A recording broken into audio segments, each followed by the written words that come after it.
Hello, everybody, and welcome back to another session of Social DIY with your friend Michael Vitale. Today, we're going to be discussing how to tell when girls like you. Now, I'm a little bit of an older guy, so this isn't something that really concerns me too much. However, what I have seen is a lot of guys, especially from different kind of family backgrounds, often seem to have trouble either A, determining whether or not a girl likes them, or B, just not being aware that there's even that possibility. For some guys, maybe it's not that big a deal. People like my nephew, my oldest nephew, he's a lot like me. He's never had that problem. He just knows that certain girls like him and certain girls don't.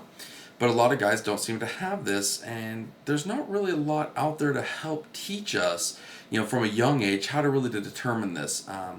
Seems kind of unfortunate, really, that in our society, anything related to relationships and sex and things like that are kind of kept on the almost borderline taboo level, in spite of the fact that it encompasses such a huge part of our lives. Um, However, there's a couple of things that can really be a good tell for you. There are a few warnings that I would also give that men, you got to remember that there are some women out there who will intentionally give out certain signs or to make you think that they like you in order to tease you, to hurt your feelings. This is something that some girls, they just do this. Now, of course, there's certainly guys who do this, I'm sure, but by and large, that's really just like the Hollywood kind of guy. People in the movies who, it's in the script for them to be assholes like that. Most guys typically don't do this. Whereas with a lot of women, especially ones who are attractive and they know it, they will play games like that just because they think it's cute. Not really sure where they get that idea, but, to each his own, I guess. One of the first things that you can do to determine whether or not a girl likes you is try talking to her a little bit. Don't be afraid to talk to a girl because, in spite of her gender, she is still human. So, she's not going to be entirely crazy about, in a sense, being left out. If you talk to her, she's probably not going to just immediately be a bitch to you. If she doesn't like you, she'll probably make it pretty plain and clear, but that doesn't mean she's completely against any idea of friendship. So, there's something that can, there's no reason not to talk to them, at least find out what's going on.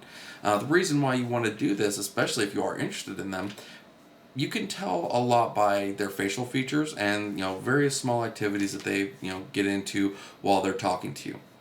These are things that can be conscious, but more often are actually unconscious. If they actually find you to be attractive or in some way suitable in a mating capacity, then they're going to immediately want to do things that will emphasize certain parts of them. They'll start rushing their hands through their hair so you can see their ears, but more importantly, see their neck. They'll start, doing things like maybe coming into class or going to work or whatever with, a little bit more skin showing on their shoulders, that you see this whole thing. And granted, a lot of girls do this just normally as part of their fashion because that is them advertising. They're saying, no, I'm looking for somebody, so I'm showing off as much skin as I can because I feel my skin looks good and blah, blah, blah, blah, blah. There's probably going to be some argument on that, but it doesn't change the reality of the anthropological reality of that. So that's one of the first things you can do. Number two, if they seem a little giggly, unless you already know them as being kind of silly, stupid, they're probably not going to be too giggly around you, especially if they don't know you. What this means is, especially if they're laughing at something that you said that nobody else is really laughing about, or they're just kind of like, then chances are they're trying to grab your interest by, making you feel more comfortable with them, that they're willing to accept you. Also, when it comes to anything that they talk about, notice if they're trying to talk about something that seems really important, then right off the bat, then they might have some interest in you, but it's really more likely that they're looking at you as somebody who is like a peer. If they're talking about just like stupid shit, that kind of doesn't matter, little daily snippets out of their lives, it's actually probably because they're just a little bit nervous themselves, so they're trying to go with what's easy and what's normal, and they can talk to you about that. Now, this doesn't necessarily work with more nerdy girls, because some, nerdy girls don't necessarily know how to do these things. They might do the hair thing, try to get the skin exposure. But then again, some nerdy girls are also, they're very closed off, and if they start kind of they're looking at you, but they're just kind of, they're wanting to look at you, they're wanting to be part of you, but you can tell they're clamping in. And, you're gonna have to determine at that point if that's somebody that you really do like. Then you'll be able to understand what's going on. You'll have to find some way to put them at ease. But otherwise, most girls who have even a little bit of self-esteem, they're definitely, they want you to be interested in them. If they like you, they want to make sure you're going to be interested in them. Um, so they're going to start, they might start flirting with you. They'll leave it open. They'll allow conversations to go to certain points where, hey, we should try to do something sometime, or, any way to try to draw you into grabbing their phone number, or, ask them out for, go to lunch or something like that. You don't typically want to go too fast, because being too forward only works with a very select few girls.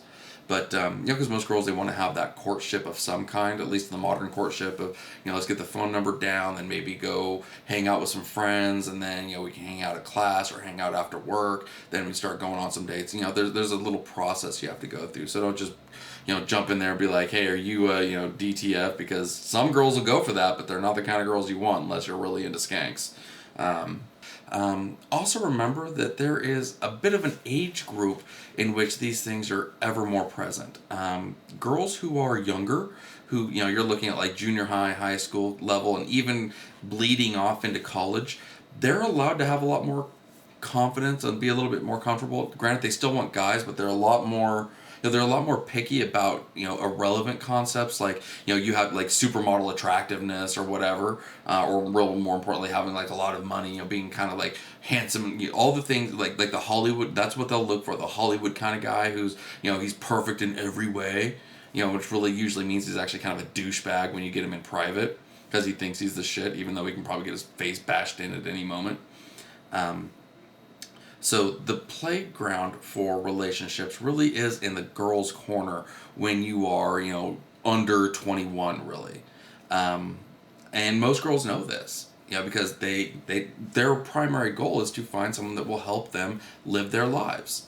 Help be there to help them basically pay for their lifestyles and all this, because, whether any feminist wants to see this or not, this is still a very male-dominated society in which males are given more opportunity and more accepted as being successful in those opportunities. For often, it's still, men, not even that they're paid more for the same position, but they're more likely to get into certain positions that have influence, power, or money. So when they're younger, they're still looking at things, oh, it's okay, I've got my parents, I'm still living at home, my daddy will take care of this, so I can just kind of do what I want and play around with whoever I want. Once they start reaching the end of that college term, or say they're not going to college, they just get out of high school and they're having to move out and have roommates, and, they're going to work and whatnot, that's when the playground changes and becomes more male-oriented. A lot of guys, however, don't seem to understand this until way too late in the game. Once it gets to that point, a lot of women are like, life is hard. Life is, the world keeps score, and I'm not doing the best that other people are doing. I'm probably not even doing the very best that I can, because I'm not sure what I'm doing. And the whole point of our society, and all over the world, has built up with this idea that, men and women working together can create a much better life than anyone on their own. Yet typically men can actually create a very sustainable, comfortable life without a woman in this society. It's just a matter that we're all programmed to feel a desperate need to have some kind of companionship. And there's nothing wrong with that. Companionship leads to sex, which leads to babies, which leads to, well, the continuation of species. So that's, the continuation of the species is important. In spite of what everybody wants to say, and even overpopulation, if everybody just said, hey, we're overpopulated, we're going to stop having kids this generation, we'd be wiped out in one generation. We don't want that. It'd just be stupid. So there's an ultimate, natural motive going on there. But remember, guys, when you are older, if you're, especially if you're in my age or in the 30s, it is completely your playground. Girls are not necessarily just living at home, living off of somebody else. They probably have a boyfriend who they picked during that time, so they're probably not doing the best that they can because, oh, well, I've got my trophy girlfriend and I'm good. I don't really have to work really hard towards anything because obviously I've already got what I'm looking for. And it's easy to be able to use your time to succeed and then use that success as the tool to attract other women. Because frankly, no matter what, no matter how hardcore feminist or how hardcore womanist or feminazi a girl is, if you like her, she does have these set ideas of what she is looking for in a man, and that typically has something to do with employment, success, influence, finances, things like that. Those are always key facets, especially with a woman who's on her own. Even with roommates, if she's not living at home or basically married and have somebody else there to, in the very least, play backup for bills, she's going to be looking for a guy who has these things. And you gotta understand, guys are typically, unless we're just complete lazy welfare junkies, we're actually very good at resource acquisition. That's what we're made for by nature. So you can use that to your advantage just as much as women will use their what we call feminine wiles to their advantage. That's how the game works. Don't be afraid to do that. Don't be afraid to talk to women, because the one thing women hate is guys with no confidence. The only women who like guys with no confidence are the women who want to abuse you. You don't want that, because when women abuse men, it looks stupid, man. It looks stupid. People like coming up jacking your man card all day long. So, keep that in mind. There's nothing wrong. Have a little confidence. Understand that you don't have to be the very best at everything in this world to have enough confidence to say, you know what, I'm worth breeding with. Whatever the case is, whatever you're looking at. And remember, just because one girl says no, or even 10 girls say no, doesn't mean that the 11th one is going to say no. That's the thing. It's kind of a law of averages. If you throw out 25 requests and you only get one back, well, that's all you need is that one. And it doesn't matter if 24 other ladies out there like, oh, we don't like you, you're a chud, whatever. It doesn't matter. They cease to matter at that point. Got to keep that in mind, because it's not that all women don't matter. It's when it comes to relationships, both sexes are like that. When a woman likes a guy and the guy's like, oh, screw you, I don't like you, you're blah, blah, blah, blah, then they are supposed to move on. That guy no longer matters. He's not going to function in the capacity that they need. Well, it's the same thing for men with women. If women's like, no, I'm cool. Oh no, I'm sorry, I'm just not into that. They no longer matter. They cease to matter in that capacity. So you move on to the next one. And that's one good thing about overpopulation, people. There's a lot of women out there, and a lot of them are very attractive and will be more than suited for you. Just remember, figure out what you want in a woman first. Don't go just for attraction.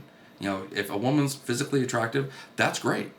But if she's a little bitch when you get home, that's not great.